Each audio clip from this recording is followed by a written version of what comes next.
Comenzaremos a enfocarnos a partir de este domingo sobre las responsabilidades del esposo, cristiano en particular, dentro del matrimonio. Algunas hermanas ya me decían en el picnic que ya era hora que comenzáramos a hablar de los esposos. Y estoy de acuerdo, ya era hora, la hora llegó, aquí está y comenzamos hoy.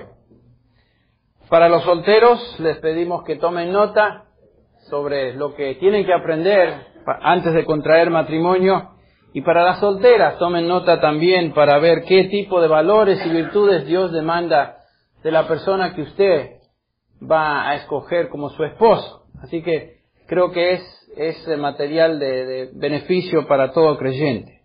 El 14 de febrero de 1996, el periódico local Daily News, que todos conocemos, publicó un artículo sobre una pareja en Nuevo México que decía haber encontrado en su matrimonio y haber encontrado el fundamento sólido para su matrimonio, lo cual garantizaba el éxito. ¿Cuál era ese fundamento?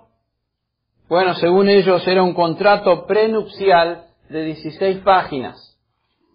En este contrato los dos individuos estipulaban reglas precisas sobre la conducta que anticipaban todo lo que podía salir mal en el matrimonio.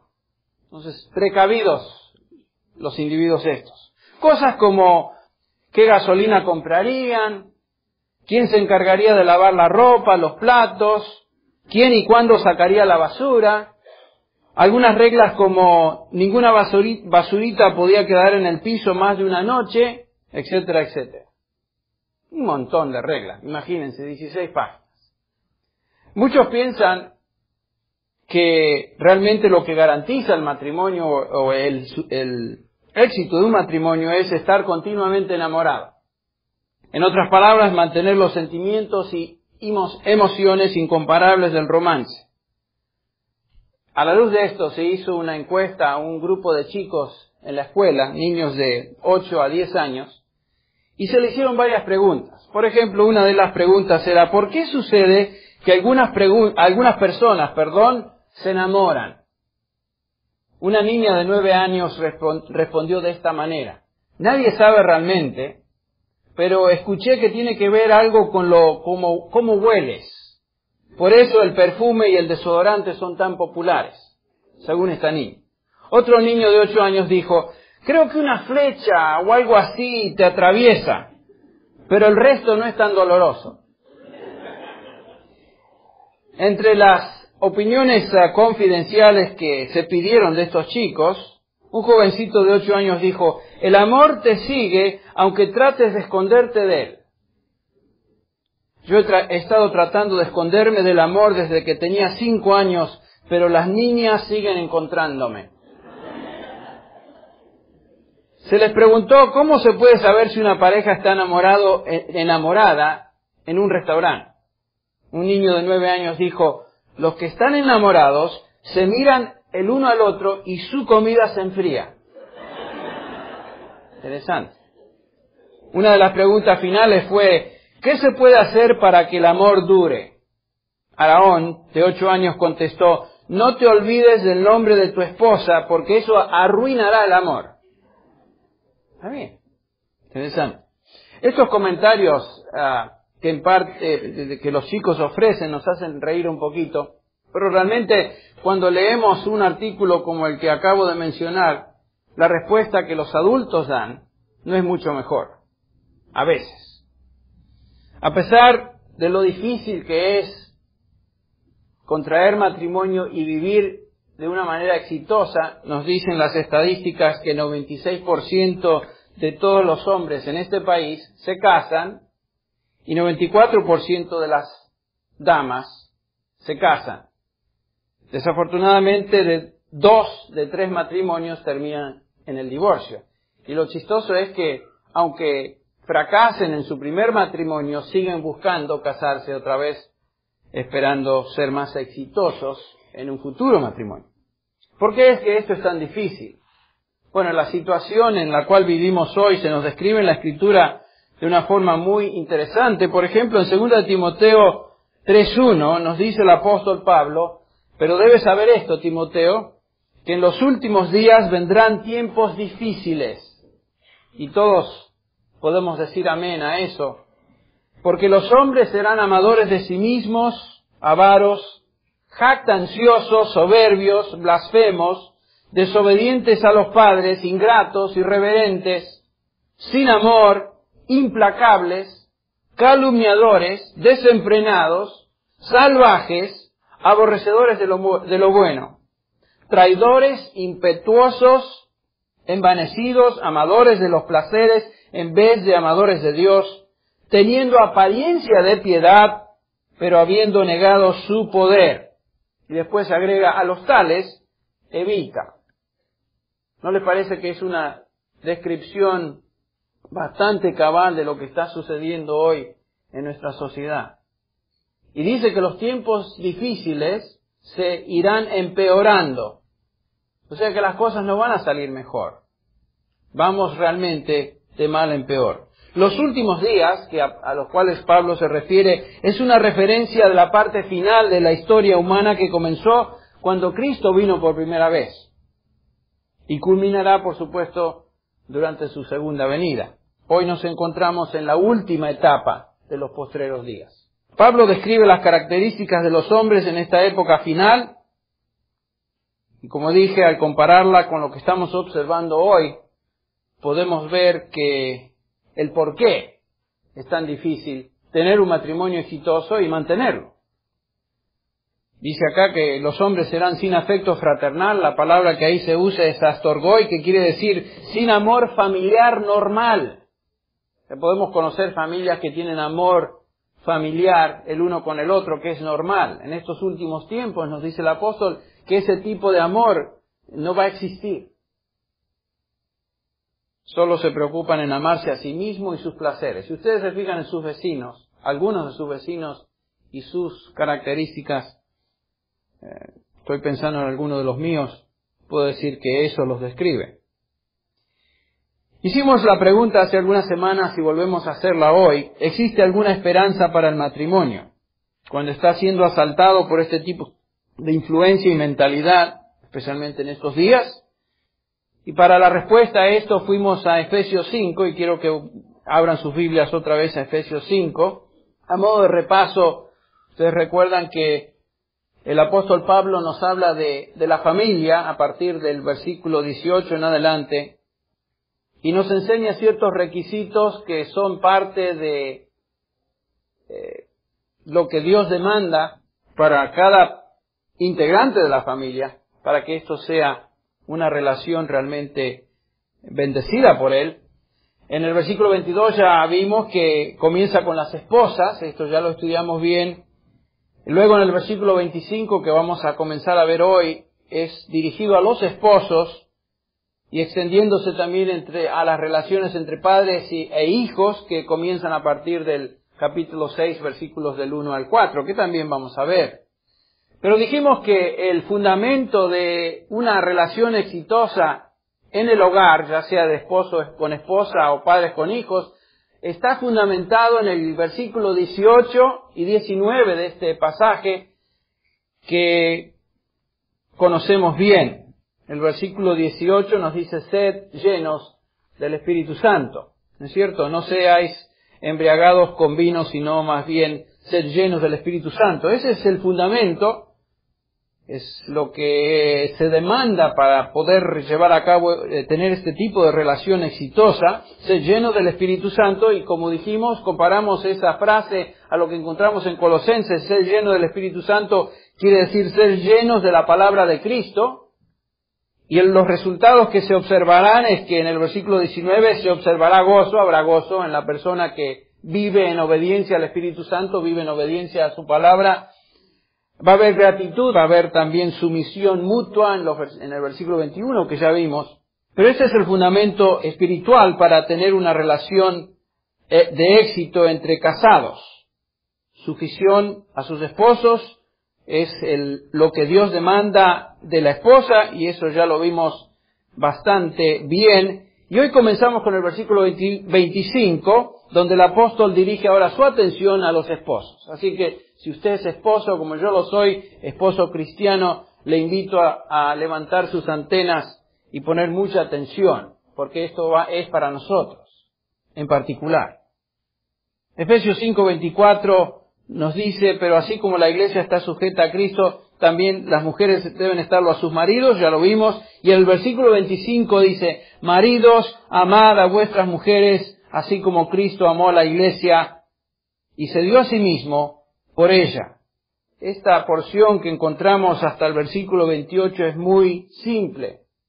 Y si podemos extraer un principio claro y clave de esta porción, es el siguiente: la responsabilidad fundamental de un hombre casado es amar a su mujer. Es fácil de entenderlo, escrito, es mucho más difícil de implementarlo. Sin embargo, esta instrucción, este mandamiento fue dirigido a esposos cristianos, dando por sentado que tenemos la capacidad como hijos de Dios de poder llevar a cabo ese mandamiento. No es simplemente una palabra, un mandamiento, una instrucción que jamás podemos lograr. Esa es la responsabilidad fundamental de cada uno de nosotros. Noten que no dice, esposos, sed cabezas de vuestras esposas o sed cabezas del hogar. Se da por sentado que el esposo es cabeza del hogar, es cabeza de la mujer. Por diseño, en la creación, el esposo fue puesto como líder en el hogar y la esposa fue dada a el esposo como ayuda idónea. Ustedes recuerdan, por ejemplo, lo que dice Pablo en 1 Corintios 11:8 y 9, porque el hombre no procede de la mujer, sino la mujer del hombre. Pues en verdad el hombre no fue creado a causa de la mujer, sino la mujer a causa del hombre. La responsabilidad del hombre en un matrimonio es proveer dirección, liderazgo, pero siempre en un contexto de amor. No es en un contexto de jefe, de manda más, de tirano, que por lo general, especialmente aquellos que no conocen al Señor, tienden a hacer. Fíjense conmigo en Colosenses 3:19, Colosenses 3:19, lo que puede suceder aún con esposos creyentes. Nos dice ahí en Colosenses 3:19, maridos, amad a vuestras mujeres y no seáis ásperos con ellas. Esta es una instrucción a esposos cristianos. Quiere decir que la tendencia es de no demostrar amor, sino ser áspero. Y esto puede suceder si uno no ama a la esposa. El esposo puede convertirse en un individuo áspero y sin afecto. Este es el peligro para cada uno de nosotros, ser ásperos, insensibles con nuestras esposas. Y esta es una queja común de las esposas, ¿no es cierto? Mi esposo es áspero conmigo. Tal vez no lo expresen con ese término, pero lo que se escucha es eso. Y la tendencia nuestra a veces como esposos es de ser áspero. ¿Cómo podemos evitar esto? ¿Cómo podemos amar a nuestras esposas de tal manera que esto no sucede? Bueno, el versículo 25 de Efesios 5 nos comienza a orientar en esa dirección. Dice, maridos, amad a vuestras esposas de una manera muy especial. Dice, ¿cómo? Como Cristo amó a la iglesia y se dio a sí mismo por ella. Así como Cristo amó. Si vamos a aprender a amar a nuestras esposas como Dios quiere, tenemos que fijarnos entonces en cómo Cristo amó a su iglesia y nos ama a nosotros, cada uno de nosotros. Es bastante claro el mandamiento, pero ¿cómo es que Cristo amó a su iglesia? Eso debemos responderlo para poder identificarnos con ese tipo de amor. Nos dice ahí que se entregó a sí mismo por ella. Se sacrificó. El amor del Señor no es uno de dominio sobre la iglesia, de control tirano, sino es uno de entrega, de sacrificio por aquella o aquellos que Él ama, los suyos. Sabemos que es también un amor que no cambia, un amor que que jamás terminará, porque nos dice Romanos 8:38, que estamos convencidos, dice Pablo, estoy convencido que ni la muerte, ni la vida, ni ángeles, ni principados, ni lo presente, ni lo porvenir, ni poderes, ni lo alto, ni lo profundo, ni ninguna otra cosa creada nos podrá separar del amor de Dios que es en Cristo Jesús, Señor nuestro. Este es un amor que no cambia. Es un amor que Él nunca va a dejar de tener por nosotros. Es un amor también que no depende de las virtudes o falta de virtudes de la persona amada. ¿Recuerdan lo que dice Romanos 5:8? Que Dios demuestra su amor para con nosotros en que aun siendo, ¿qué? Pecadores, Cristo murió por nosotros. Podemos observar inmediatamente que Cristo nos amó aun cuando éramos, ¿qué? Pecadores, indignos, sin ningún atractivo. No encontró en nosotros algo que lo moviera a Él a amarnos. Ese es el punto. De vez en cuando se escucha en la consejería a decir a algunos varones, para mí que el problema es que la amo demasiado. Lo he escuchado. La amo demasiado. Esta se cree la mamá de Tarzán. Yo le doy todo, le brindo todo, yo creo que la amo demasiado. La pregunta es, ¿la amas como Cristo amó a la iglesia? Y si no es así, que no es así, entonces quiere decir Pablo aquí que no la amamos lo suficiente. No es que la amamos demasiado, no la amamos lo suficiente, ese es el punto. Algunas hermanas están diciendo, amén, hermano, predique esa palabra. En el contexto cultural en que se dirige este mandamiento, estamos en el mundo greco-romano, la idea de amar a la mujer sacrificadamente era una locura. Era algo totalmente revolucionario para el hombre que estaba escuchando esa instrucción del apóstol. Para los romanos, la mujer era totalmente inferior al hombre. Un hombre romano tenía control absoluto sobre su mujer e hijas, como tenía control absoluto también sobre los esclavos de su casa. Pero lo que quiero ilustrar es que para los que están escuchando esta instrucción, la idea de entregarme sacrificadamente por mi esposa es realmente fuera de lo que estoy acostumbrado a ver, observar y experimentar.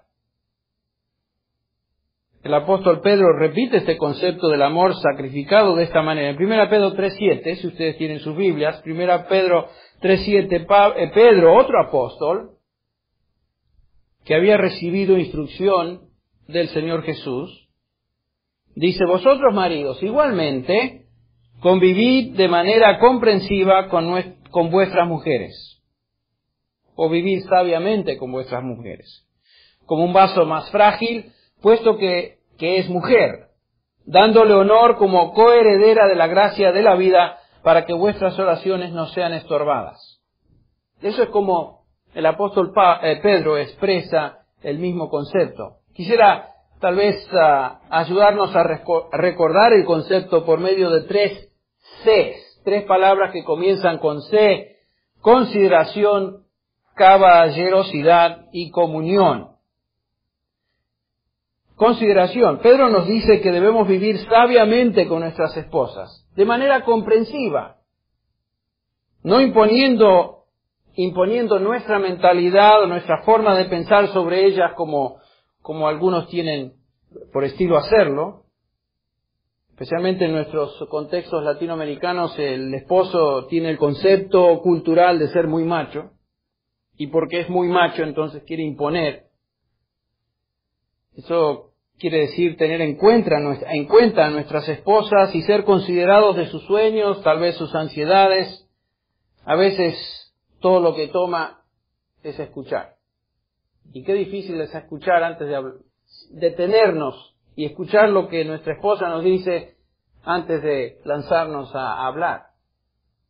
Que a veces escuchamos, pero solamente escuchamos parcialmente, y lo que estamos haciendo nos detenemos para ver qué es lo que voy a decir. Eso no es ser considerado. Que a veces nuestras esposas nos hacen ver esto. Por lo menos mi esposa me lo hace ver. Espero que sus esposas también se lo hagan ver. Entonces, esto es lo que dice el apóstol Pedro: seamos considerados con nuestras esposas. Hay una segunda principio o idea que aquí surge. Pedro nos dice que debemos considerar a nuestras esposas como un vaso más frágil. Obviamente se refiere a fortaleza física. Por lo general, el hombre es más fuerte que la mujer. La mujer es una persona más frágil, pienso, físicamente y también emocionalmente.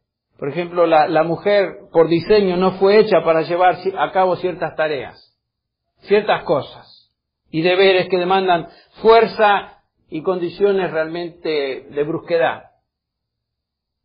Por ejemplo, ir a la guerra y participar en combate activo junto con hombres en un campo de batalla, no creo que es algo para lo cual la mujer fue diseñada. O por ejemplo, nosotros como varones por lo general no decimos a nuestra esposa: ¿sabes qué, querida? O amor. Varias veces escuché ayer en el picnic cómo los esposos se referían a sus esposas: mi amorcito, mi sueño, mi querida, todas estas cosas. No le decimos: querida, ¿por qué no vas a cambiar la llanta mientras me termino el cafecito y más tarde te llevo a hacer compras? O sea, lógicamente esperamos que ese tipo de trabajo lo hagamos nosotros como varones. Consideración, caballerosidad y en tercer lugar comunión. Qué interesante que Pedro dice que nuestras esposas son coherederas de la gracia de la vida. ¿Notaron eso? Coherederas de la gracia de la vida. El hombre y la mujer no son iguales físicamente hablando, pero son iguales espiritualmente hablando. No hay diferencia. Son iguales en la relación, somos iguales en la relación que tenemos para con Dios. Ella es una hija de Dios, yo soy un hijo de Dios, ella es mi hermana en Cristo. Y a veces cuando tenemos dificultad, tenemos que pensar y estamos un poquito molestos, tenemos que pensar que no solamente es mi esposa, es mi hermana en Cristo. Es tan hija de Dios como yo lo soy. Y tengo que tratarla a ella como una hija de Dios. Dios no tiene hijos favoritos, ni privilegiados. Dios tiene hijos e hijas. Todos somos hijos de Él, salvados bajo un común denominador. Nos salvó de la misma forma por gracia sin merecerlo y nos ama de la misma manera. Debemos amar de esa manera, amar a nuestras esposas entendiendo sus necesidades, anhelos, sentimientos, ideas. Debemos también vivir con ellas, proveyendo fortaleza física y sobre todo tratarlas como nuestras iguales a nivel espiritual. Son hijas de Dios. Ahora volviendo a Efesios 5:25, nos dice ahí: amar a nuestra esposa como Cristo nos amó, es amarla a pesar entonces de lo que ella es, como responde, lo que nos diga o independientemente de cómo nos sintamos. Eso es amor sacrificado. Cristo se sacrificó por su iglesia. Una ilustración tal vez tremendamente significativa que podemos notar en el Antiguo Testamento del amor de Dios para con su pueblo, la encontramos en el libro de Oseas. Ustedes recuerdan que Oseas fue un profeta que Dios le mandó a hacer algo muy interesante. Le mandó a casarse ¿con quién? Con Gomer, que era una prostituta de profesión. Imagínense. Dios le manda a Oseas a casarse con una prostituta, quien simbolizaba a Israel y su infidelidad para Dios. Oseas la compró, no porque vio en ella algo tan precioso y atractivo, algo tan limpio, sino porque estaba en su corazón amarla. Esa es una ilustración del tipo de amor sacrificado que Dios demanda de nosotros. De esta manera, Dios amaba a Israel, a pesar de su prostitución espiritual. Y esta es la manera que Cristo ama a su iglesia. Dios amó a su iglesia antes de la fundación del mundo, continúa amando a su iglesia a pesar, permítanme decir, de las prostituciones nuestras en cuanto a ser infieles con el Señor. Porque todo creyente es consciente que muchas veces nos desviamos de lo que el Señor desea y demanda de nosotros y vamos por senderos equivocados, aún conscientemente, sabiendo que estamos cometiendo pecado contra Cristo. El Señor no deja de amarnos, a pesar de nuestra desviación. Él continúa amándonos. Esta es la forma en que Cristo ama a un individuo, ama al esposo. Ahora, Pedro, dirigiéndose a cristianos, personas transformadas, esposos cristianos y mujeres también en este caso, en el 1 Pedro 1:22 dice, puesto que en la obediencia a la verdad habéis purificado vuestras almas para un amor sincero de hermanos, amaos unos a otros entrañablemente de corazón. Este es el mismo tipo de mandamiento que Dios demanda del esposo a la esposa en Efesios 5:25. Fue dado a creyentes, personas cuyas almas han sido purificadas por Dios. Ustedes recuerdan las características del amor divino, las tenemos descritas en 1 Corintios 13 al 4, del 4 al 8. Nos dice que el amor es paciente, bondadoso, no tiene envidia, no es jactancioso, no es arrogante, no se porta indecorosamente, no busca lo suyo, no se irrita. Esa me pega a mí. No se irrita, no toma en cuenta el mal, no se regocija de la injusticia, sino que se alegra con la verdad. Todo lo sufre, todo lo cree, todo lo espera, todo lo soporta. El amor nunca deja de ser. El amor de Dios, agape, es un amor que nunca deja de ser y tiene estas características. No es un amor que busca lo propio suyo, ni se preocupa en satisfacer su propia necesidad, sino que siempre se fija en las necesidades de la persona amada. Es interesante notar que en el griego, en esta descripción que leímos de 1 Corintios 13, cada una de las descripciones o características del amor es una forma verbal.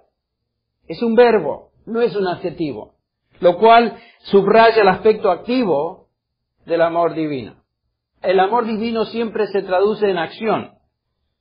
No es simplemente una descripción o una emoción romántica, sino una serie de acciones. El amor que viene de Dios actúa, hace algo. Y este es justamente el amor que Dios nos ha dado por medio de su Espíritu. Cada uno de nosotros poseemos potencialmente en nosotros la capacidad de amar de esa manera. Increíble. Porque lo puede hacer en el Espíritu. ¿Qué si la mujer me abandona?, dirá alguno.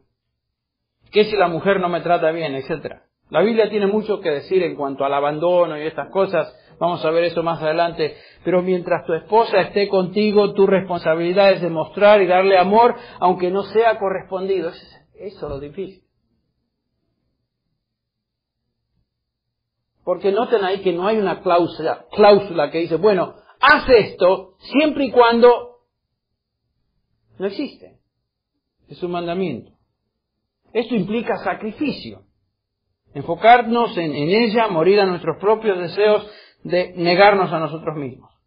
En segundo lugar, según el pasaje no es solamente sacrificio, el amor de Cristo no se expresa en términos de sacrificio a la iglesia, sino en términos de pureza también. Es un amor purificador. Noten el versículo 26. Dice que Cristo amó a su iglesia para santificarla, habiéndola purificado por el lavamiento del agua con la palabra, a fin de presentársela a sí mismo una iglesia en toda su gloria, sin que tenga mancha, ni arruga, ni cosa semejante, sino que fuera santa e inmaculada. Cristo ama a la iglesia y busca su pureza, ese es el punto. Busca la pureza. La meta es que algún día la presentará en toda su gloria, en todo su esplendor. Eso es lo que Dios busca de nosotros. La pureza del que se ama.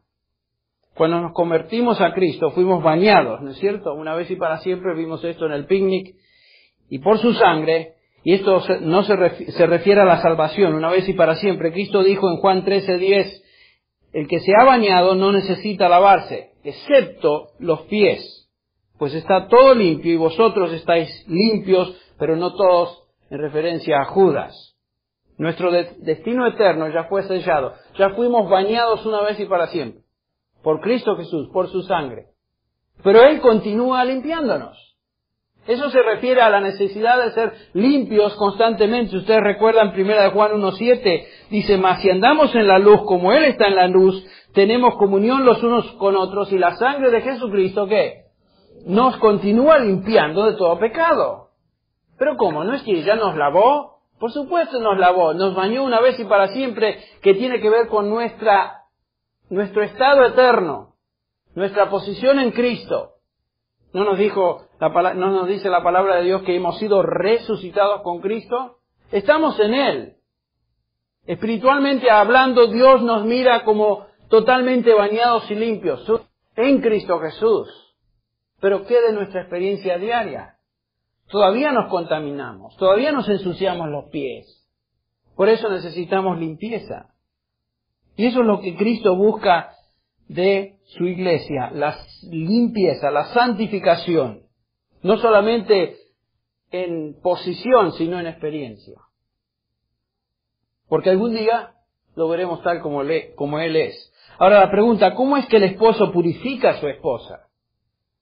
Porque acá nos dice que debemos purificar a nuestra esposa o amar de la misma manera, purificando.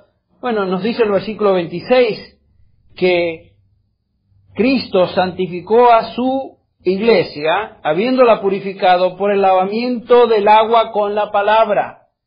En otras palabras, exponiéndola a la palabra de Dios. Eso es como santificamos a nuestra esposa. La palabra de Dios fue el medio que Él usó para convertirnos. Ustedes recuerdan el Salmo 19:7, la ley de Jehová es perfecta, que convierte ¿qué? El alma. Dios usó la palabra de Dios para convertirnos a Cristo.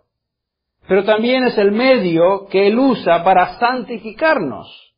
Juan 17:17 dice, el Señor Jesús orando, intercediendo por nosotros, dice, Padre, santifícalos en que tu verdad, y después agrega, tu palabra es verdad. En otras palabras, la palabra de Dios es el medio que Él usa para convertirnos y también para santificarnos. Conclusión o aplicación, la forma en que santificamos, purificamos a nuestras esposas es exponiéndolas a la palabra de Dios. Por ejemplo, formas prácticas, viene a la iglesia y se sienta contigo a escuchar la exposición de la palabra. ¿Tiene la oportunidad de participar en algún estudio bíblico? ¿Encuentra a tu esposa en ti un ejemplo de oración, lectura y estudio de la palabra de Dios? ¿Existen en tu hogar libros, materiales que se puedan usar para conocer mejor la palabra? ¿Le provees de cintas o cassettes que enseñen la palabra de Dios? Son formas prácticas. En breve, ¿qué es lo que estamos haciendo para fortalecer a nuestras esposas espiritualmente hablando, espiritualmente como coherederas de la gracia de la vida? Eso es parte de ser líder. Debemos ser medios de santificación en la vida de nuestras esposas. Otra forma práctica de purificación es evitar exponer a nuestras esposas a cualquier cosa que cause tropiezo o tentación a hacer lo malo. Eso es lo que el Señor Jesús hace con su iglesia. Existen algunas parejas con muy poco discernimiento en cuanto a esto. Conozco una pareja que piensan que leer o observar, mirar cosas pornográficas como adultos que son, les ayuda en su vida matrimonial. Eso no es forma de ayudar a tu esposa a ser pura. Eso es una excusa para dar rienda suelta a la lascivia del corazón. Eso no es purificar a la esposa. No, es que nos ayuda en nuestra vida matrimonial. Sí. Contame. Si realmente amamos a nuestras esposas, vamos a buscar aquello que es puro para ellos, jamás lo perverso de este mundo. ¿Y sabes quién es responsable de la pureza del hogar? El varón. Yo, usted. El esposo cristiano. Ese es parte del diseño de Dios, ser líder en toda categoría, inclusive en esa. Amar a la esposa buscando su pureza. El amor genuino siempre busca aquello que es puro. Nos dice Pablo en 2 Corintios 11:3 que me temo, dice que así como la serpiente con su astucia engañó a Eva, vuestras mentes sean desviadas de la sencillez y pureza de devoción a Cristo. como esposos cristianos debemos buscar la pureza en nuestro matrimonio. El amor que viene de Dios, escuche bien y tenemos que terminar hoy, odia cualquier cosa que contamine la santidad. El amor de Dios odia lo que es contaminante. Efesios 5:2 nos dice, andad en amor, ¿se acuerdan? Así como Cristo también nos amó y se dio a sí mismo por nosotros ofrenda y sacrificio a Dios como fragante aroma. Y después agrega, pero que inmoralidad, impureza, avaricia, ni siquiera se menciona entre vosotros. ¿Qué es esto de mirar programas pornográficos para ayudarme en la vida matrimonial? Nos dice acá el apóstol que si vamos a amar, andad en amor, estas cosas ni siquiera se mencionen. Ni obscenidades, dice el versículo 4, ni necedades, ni groserías que no son apropiadas, sino más bien acciones de gracias. El amor de Cristo busca la pureza de los suyos y de la misma manera el amor del esposo debe buscar la pureza de su esposa. Nos dice el versículo 27, a fin de presentársela a sí mismo una iglesia en toda su gloria, sin que tenga mancha, ni arruga, ni cosa semejante, sino que sea santa e inmaculada. Pablo nos dice que debemos presentar a nuestras esposas así como Cristo presenta a sí mismo, a su iglesia, en toda su gloria. Obviamente aquí no tiene referencia al aspecto físico. Sabemos que con el tiempo la belleza física se hace menos y menos notable, por eso gastamos tanto tiempo en frente al espejo, en los peinados, decorar todo aquello que debemos cubrir, maquillar, quitar canas, ir al salón de belleza, tapar los obvios defectos que con el pasar de los años se hacen cada día más aparentes. Yo me miro en algunas fotos y digo, ay madre mía, ese soy yo. Y las hermanas se ríen, pero usted tiene la misma reacción cuando se ve en el espejo a la mañana. Hay manchas, arrugas, desgaste, todas esas cosas que deben ser cubiertas. Ahora quiero aclarar lo siguiente, que la Biblia no exalta lo feo. La Biblia no menoscaba la belleza física, sino que la coloca en su debido lugar. Ustedes recuerdan, 1 Timoteo 4:7 dice, pero nada tengas que ver con fábulas profanas, más bien disciplínate a ti mismo para la piedad. Eso es lo que busca Dios, la piedad, la belleza interna. Y después agregan en el versículo 8, porque el ejercicio físico, el aspecto físico, aprovecha para poco. No quiere decir que no aprovecha para nada. Pero la piedad es provechosa para todo y tiene promesa para esta vida y para el futuro. Ese es el punto. Que debemos cuidar nuestro aspecto físico, por favor. No seamos maltrechos. Pero hay que ponerlo en su lugar.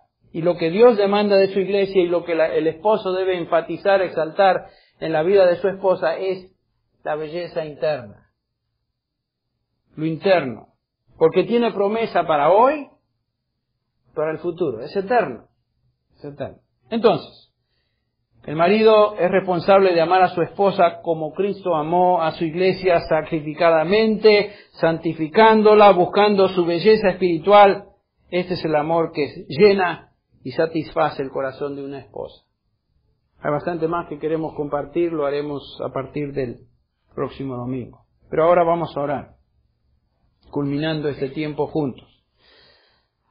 Padre, te agradecemos porque tú nos enseñas cómo vivir con nuestras esposas. Gracias porque por medio de tu Espíritu que reside en nosotros, tenemos la capacidad de poder amar como tú deseas. Estamos muy conscientes, Señor, que esto es difícil, que no es simple, que demanda devoción espiritual, que demanda madurez. Lleva a cabo esta obra en nuestro corazón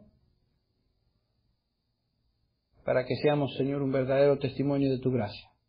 Pedimos estas cosas en el nombre y los méritos de aquel que nos amó con amor eterno, Cristo Jesús. Amén.